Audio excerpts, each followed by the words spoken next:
My name is Jack Morrison, and at 92 years old, this is the story I've never told anyone.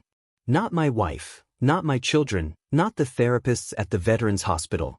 Some secrets are too heavy to share, but now, with my remaining time running out, I need to put this on paper before it dies with me. It was December 1944, in the Ardennes.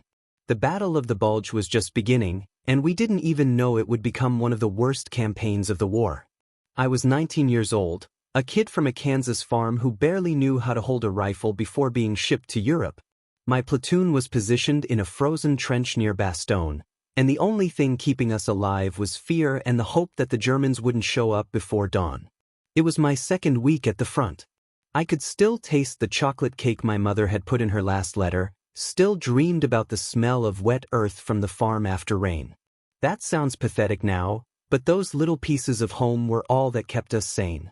My foxhole buddy was Tommy Rodriguez, a guy from Brooklyn who wouldn't stop talking about the girlfriend he'd left back home. "She's got the most beautiful eyes I've ever seen, Jack," he'd say every night, showing a yellowed photo he kept in his shirt pocket. "When we get back, I'm gonna ask her to marry me." On the night of December 15th, a mortar blast hit the trench next to us. When the smoke cleared, we found a huge hole in the frozen mud.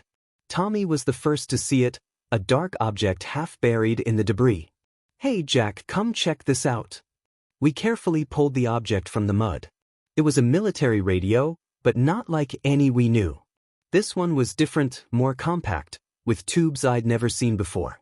There were strange numbers etched on the side, SE536X, and a date that made my stomach freeze, 1947. "This can't be right," I muttered, cleaning the mud from the numbers. "Must be a factory mistake." Tommy laughed nervously. "Dude, the Germans must be testing new equipment. Let's see if it works." I should have buried that thing back in the mud. Should have forgotten it existed.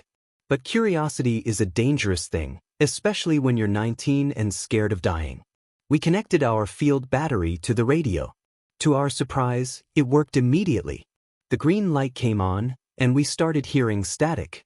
Tommy adjusted the frequency, and that's when we heard it. A clear voice, speaking in perfect American English. "Attention, Morrison Platoon. Can you hear me?" My blood froze. Not just because someone was talking to us, but because that voice knew my name. Tommy and I looked at each other, and I saw my own terror reflected in his eyes. "Who are you?" Tommy whispered into the microphone. "That doesn't matter now," the voice replied. "What matters is that you listen to me carefully. Don't leave the trench at 3:17. No matter what happens, no matter what you hear or see, stay where you are until 3:30. "Why should we trust you?" I asked, finding my voice. There was a long pause. Then, "Because I'm you, Jack. I'm you speaking from very, very far away. And because if you leave the trench at 3:17, Tommy will die." The line went dead. Tommy was pale as paper. "Dude, this is some kind of German trick." "It has to be." But deep down, I knew it wasn't. There was something about the voice, a familiarity that haunted me. It was like hearing an echo of something I knew, but couldn't identify. We checked our watches. 2:45. 32 minutes to figure out if we should trust a ghost voice from a radio that shouldn't exist. "What if it's true?" I asked. "What if it's a trap?" We sat in silence for a while, listening to the distant sound of German artillery. Then Tommy spoke. "My grandma always said the world is stranger than we think. Said sometimes, when people are in real danger, the universe finds a way to help." At 3:10, we heard screams coming from the main trench. American voices shouting, "Medic," and "We need help here." Tommy immediately started to get up. "They need us, Jack." I held him down. "Wait, just a few more minutes. Are you crazy? Our buddies are hurt." The screams continued, getting more desperate. At 3:16, Tommy was almost climbing the trench wall. I had to use all my strength to hold him back. "Let me go, Jack. They're gonna die." "One more minute," I pleaded.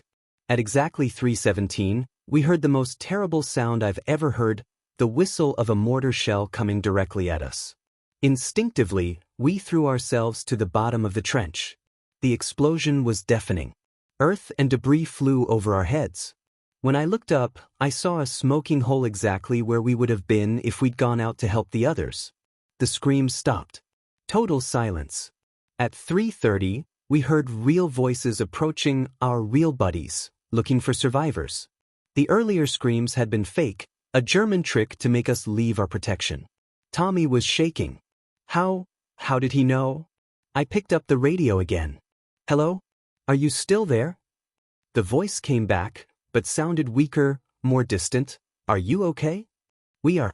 Thank you. But I need to know, who are you really? I already told you, Jack. I'm you at 92 years old, speaking through something that shouldn't be possible. I found a way to send this message back through time, just once, just for this moment. That's impossible. Many things are impossible until they happen. Listen, I don't have much time. This connection is breaking down. Tommy will survive the war. He'll marry the girl in the photo. They'll have 4 children. You'll survive too, Jack. You'll go home, meet a girl named Mary in 1947, and have a good life. But there's something I need to tell you about December 23rd. The voice started to fail, cutting between words. Ambush, to the left, don't follow. Miller. And then silence.